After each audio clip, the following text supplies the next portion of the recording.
여러분 안녕하십니까? 뉴스투데이 강원입니다. 춘천에 추진 중인 강원도 행정복합타운이 시작부터 제동에 걸렸습니다. 춘천시가 행정복합타운 지구 지정 계획을 보완하라고 요구했기 때문인데요. 8천억 원이 넘는 사업비에 아파트 과잉 공급이 예상되면서 해결 과제가 적지 않습니다. 이송미 기자가 취재했습니다. 춘천 고은리 행정복합타운 부지입니다. 축구장 140개를 합친 크기입니다. 강원도는 이곳에 2031년까지 행정기관과 상업건물, 아파트까지 들어서는 신도심 조성을 계획하고 있습니다. 춘천시가 우려하는 건 대규모 인구 유입으로 인한 역효과입니다. 행정복합타운 부지에는 4,700세대 규모의 아파트도 들어설 예정입니다. 그렇게 되면 원도심의 인구 이동도 불가피합니다. 강원도는 행정복합타운 조성으로 12,000여 명이 유입될 것으로 예상하고 있습니다. 그런데 춘천의 아파트가 추진되는 곳은 이곳 말고도 많습니다.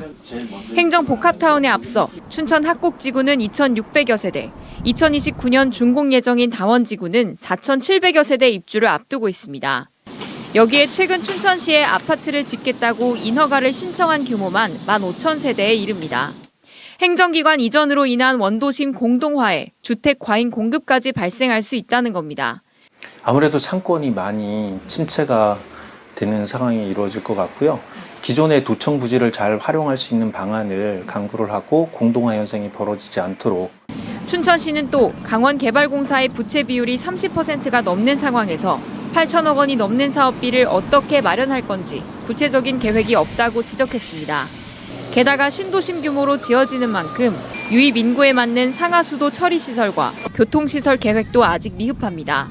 기초조사에 따른 계획을 제출한 거기 때문에 춘천시가 지구 지정 제안을 수용하게 되면 그때 이제 관련 부서 협의를 정식으로 진행을 할 계획이고요. 강원개발공사는 행정기관이 빠져나간 원도심이 유지될 수 있도록 보완 요구사항을 검토해 춘천시와 장기적인 대안을 마련해 나가겠다고 밝혔습니다. MBC 뉴스 이송미입니다.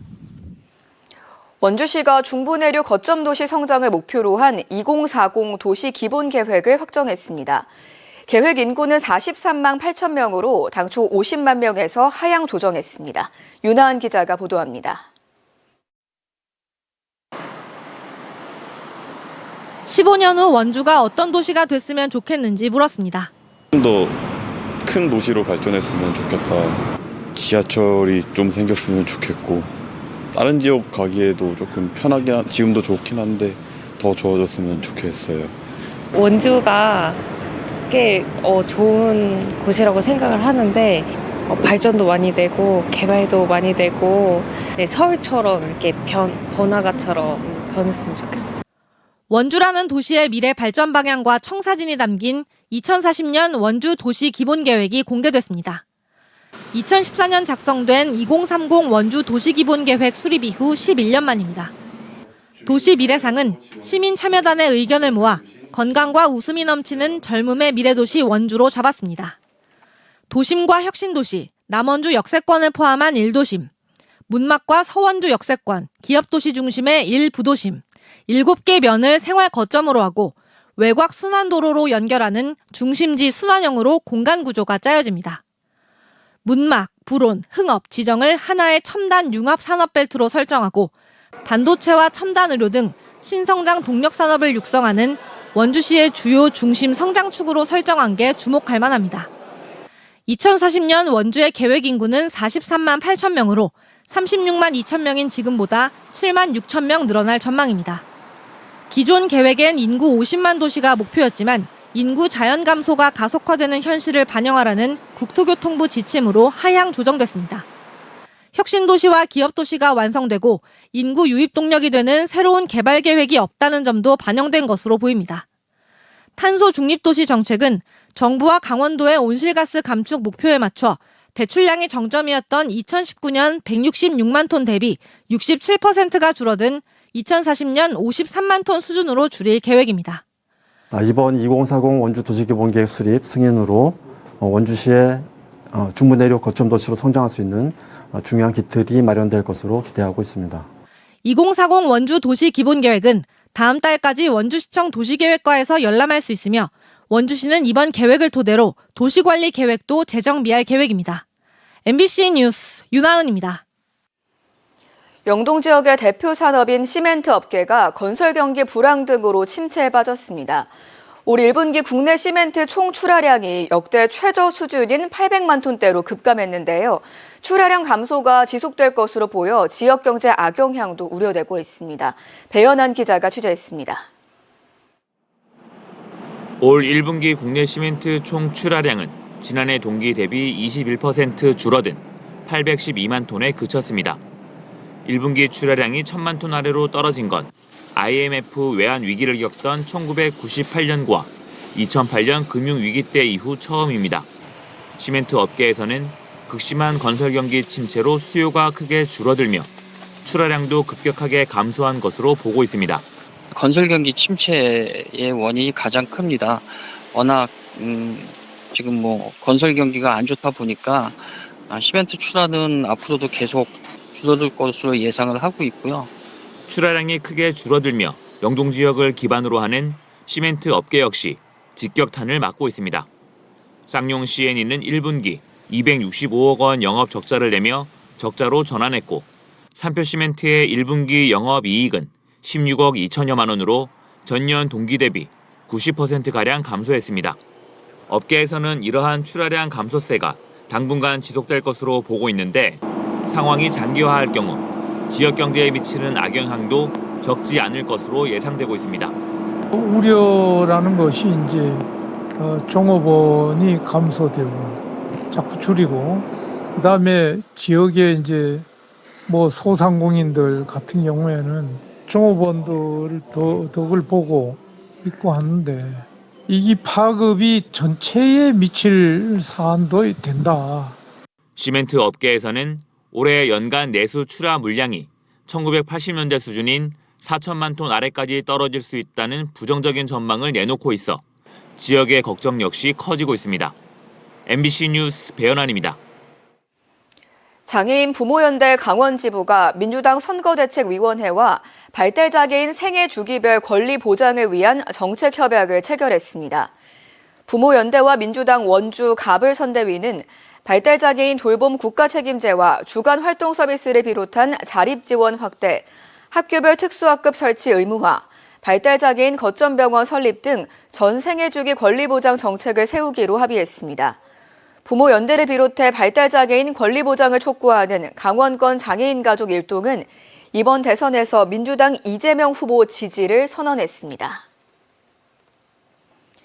제21대 대통령 선거일인 6월 3일 교통이 불편한 지역민을 위해 강원도 선거관리위원회가 마을 순회 차량을 배치합니다.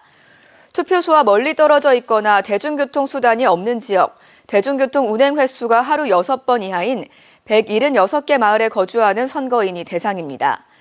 또 중증 장애인과 고령자 등 거동이 불편한 선거인이 투표소 방문을 원하는 경우 주소지 관할 시군 선관위나 장애인협회에 신청하면 차량을 지원받을 수 있습니다.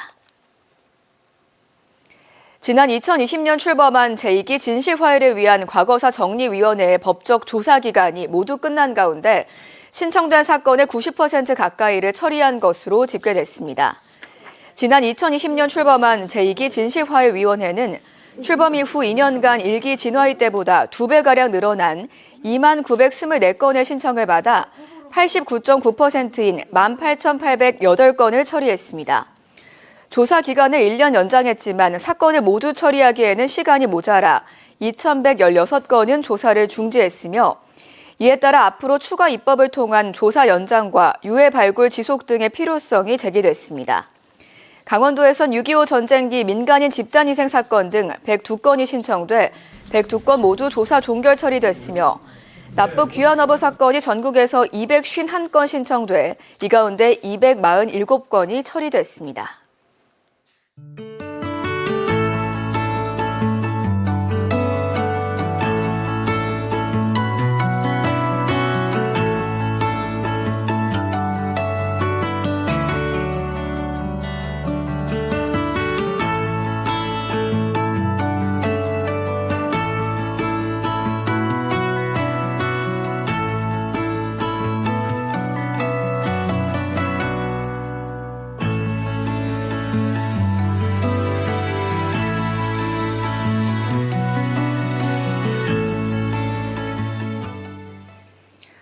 학생 가족의 민원에 시달리다 숨진 제주 지역 중학교 교사를 추모하기 위해 강원도 교육청이 분향소를 운영합니다. 도교육청 6.25 희생순직 교직원상 앞에 마련된 추모 분향소는 오는 30일까지 매일 오전 9시부터 오후 6시까지 운영됩니다. 신경호 교육감은 묵묵히 최선을 다해온 선생님이 너무나 안타깝게 우리 곁을 떠났다며 한 교육자의 삶이 무너진 현실 앞에 마음이 무겁다며 애도의 뜻을 전했습니다. 영월군이 지역 소상공인을 대상으로 특례보증 융자 지원 사업을 시행합니다. 지역의 사업장과 주민등록을 두고 3개월 이상 운영 중인 개인 소상공인을 대상으로 보증금액 최대 5천만 원, 1년 거치 3년 균등 분할 상환 조건의 자금을 융자해주고 연 3% 이자도 지원합니다. 신청은 총 사업 규모인 45억 원이 소진될 때까지 강원신용보증재단과 지역 금융기관에서 신청할 수 있습니다. 산업통상자원부가 동해안에서 신가평까지 이어지는 송전선로 건설 사업을 1년 연장했습니다. 산업통상자원부는 최근 경북 울진에서 강원도를 거쳐 경기도 가평까지 이어지는 송전선로 230여 킬로미터에 대해 일부 구간의 위치 변경 등을 이유로 사업기간을 2027년 6월까지 1년 연장 고시했습니다. 한편 산업통상자원부는 신한울 원전에서 생산하는 전력을 수도권으로 공급하기 위해 2019년까지 해당 사업을 준공할 계획이었습니다. 강원도가 의료기기 산업의 일본 시장 진출을 위해 오는 30일까지 글로벌 수출 지원단을 오사카와 고베에 파견합니다. 수출 지원단은 오사카 간사이 엑스포를 시작으로 고베 의료산업도시, 통합형 의료기기 연구개발 혁신 거점센터 등을 방문해 수출 기반 조성 방안 등을 논의합니다. 특히 일본 고베 국제의료교류재단과 업무 협약을 체결하고 도내 의료기기의 일본 요양시장 진입 경로를 확보할 계획입니다. 강원 동해시 주민들이 시 예산을 꾸리는 데 참여하는 주민 참여 예산 제안사업 공모가 오는 7월 4일까지 이어집니다. 이번 사업의 예산 규모는 모두 10억 원이며 한 사업당 최대 5천만 원까지 제한할 수 있습니다. 동해 시민이면 누구나 참여할 수 있으며 신청 방법은 동해시청 홈페이지에 주민 이참여를 통해 서류를 제출하거나 동해시청 기획예산 담당관을 통해 자세히 안내받을 수 있습니다. 한편 지난해 시민 제안 공모로 편성한 예산 규모는 신호등 설치와 그늘막 설치 등 7개로 모두 6억 원입니다. 강원도가 고용노동부가 주관한 올해 청년성장 프로젝트 청년카페에 선정돼 국비 1억 2천만 원을 확보했습니다. 이 프로젝트는 일도 구직 활동도 하지 않는 이른바 쉬었음 청년들이 구직을 단념하지 않도록 돕는 사업으로 15살부터 45살까지 미취업자가 대상입니다. 강원도는 춘천중앙로에 위치한 강원청년센터 내에 청년카페를 조성해서 심리 진로 상담 등을 진행할 예정입니다. 강원 뉴스 마칩니다. 고맙습니다.